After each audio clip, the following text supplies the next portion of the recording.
નમસ્તે મિત્રો, કેમ છો? આજે હું તમારા માટે લઈ આવી છું એકદમ મસ્ત ચટાકેદાર વેજ ચાઉમીન રેસીપી. સ્ટ્રીટ ફૂડની મજા પણ ઘરમાં સેફ અને healthy. Colourful veggies, spicy sauces અને પરફેક્ટ નૂડલ્સ બસ 10 મિનિટમાં રેડી. તો વધારે ટાઈમ વેસ્ટ કર્યા વગર આપણે આ કિચનમાં ચાઇનીઝ તડકાને મજા આપીએ. તો એના માટે આપણે 2 થી 3 ગ્લાસ જેટલું પાણી ગરમ કરવા મૂકીશું. આ રીતે બબલ્સ આવવાના શરૂઆત થઈ જાય ત્યારબાદ આપણે જે રેડીમેડ નૂડલ્સનું પેકેટ આવે છે એ નૂડલ્સ એડ કરી દેવાની છે. ત્યારે મેં એક પેકેટ એડ કર્યું છે. હું 4 માણસનું નૂડલ્સ બનાવી રહી છું. હવે એને 7 થી 8 મિનિટ સુધી એને આ રીતે કૂક કરવાની છે. એને 80% કૂક કરવાની છે. 20% આપણે જ્યારે એને ફાઇનલ ટચ આપીશું ત્યારે કૂક થઈ જશે, એટલે એને પૂરેપૂરી નથી કૂક કરી દેવાની.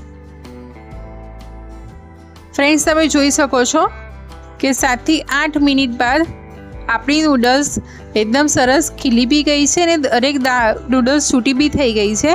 આપણે એક વખત એને ચેક કરી લઈશું કે એ બરાબર કૂક છે કે નહીં.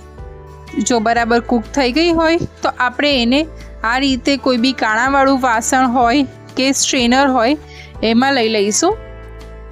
ત્યારબાદ સ્ટ્રેનરમાં સ્ટ્રેન કર્યા પછી એને ઠંડા પાણીથી એક વખત વોશ કરી લઈશું, જેથી કુકિંગ પ્રોસેસ સ્ટોપ થઈ જાય.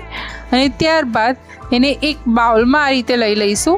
એના ઉપર 1 ચમચી જેટલું તેલ એડ કરી અને નૂડલ્સ બધાને વ્યવસ્થિત તેલનું કોટિંગ લાગે એ રીતે મિક્સ કરી લઈશું.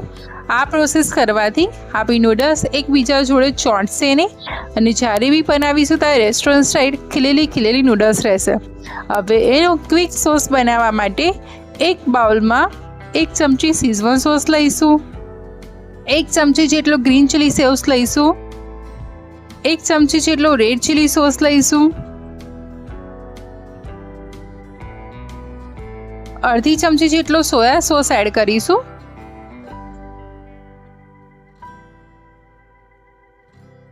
હવે અત્યારે જે રેડીમેડ પેકેટમાં આવે છે મસાલો એ એડ કરવાનો છે ચાઇનીઝનો.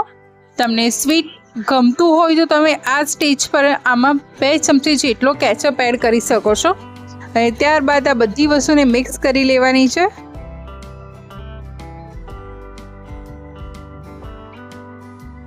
હવે આપણે ફાઇનલ સ્ટેપ એટલે કે એના માટે આપણે પેનમાં 2 ચમચી જેટલું તેલ લઈશું. તમે એને વોકમાં બી બનાવી શકો છો. ફાસ્ટ ફ્લેમ પર તેલ ગરમ થઈ ગયા બાદ 1 ચમચી આદુ લસણની પેસ્ટ, સમારેલી ડુંગળી, જુલિયન કટ કેપ્સિકમ, સમારેલી 1 કપ જેટલી કોબીજ, આ બધાને ફાસ્ટ ફ્લેમ પર સ્ટર કરવાના છે. એક વાતનું ધ્યાન રાખીશું કે આનો ક્રંચ બરકરાર રહેવો જોઈએ. એને સોગી નથી કરી નાખવાના વેજીટેબલ્સને. આમાં તમને જે વેજીટેબલ્સ ગમતા હોય, સ્પ્રિંગ ઓનિયન છે, ગાજર છે, એ એડ કરી શકો છો. અને જે વેજીટેબલ્સ આમાંથી ના ગમતા હોય સ્કીપ બી કરી શકો છો. હવે ફ્રેન્ડ્સ જોઈ શકો છો કે 5 થી 7 મિનિટ બાદ આપણા વેજીસ સરસ એવો હાફ કૂક થઈ ગયા છે. આ ટાઈપના વેજીસ રેડી થઈ જાય એટલે આપણે જે નૂડલ્સ બોઇલ કરીને રાખી હતી એ એડ કરી દેવાની છે. નૂડલ્સ એડ થઈ જાય ત્યારબાદ આપણે સ્વાદ પ્રમાણે મીઠું એડ કરી દઈશું. આપણા સોસીસમાં થોડું ઘણું મીઠાનું પ્રમાણ હોય છે એટલે એ રીતે આપણે આમાં મીઠું એડ કરીશું. ત્યારબાદ 1/2 ચમચી જેટલો મરી પાવડર એડ કરીશું. અને આપણે જે ક્વિક સોસ રેડી કર્યો હતો એ એડ કરી દઈશું.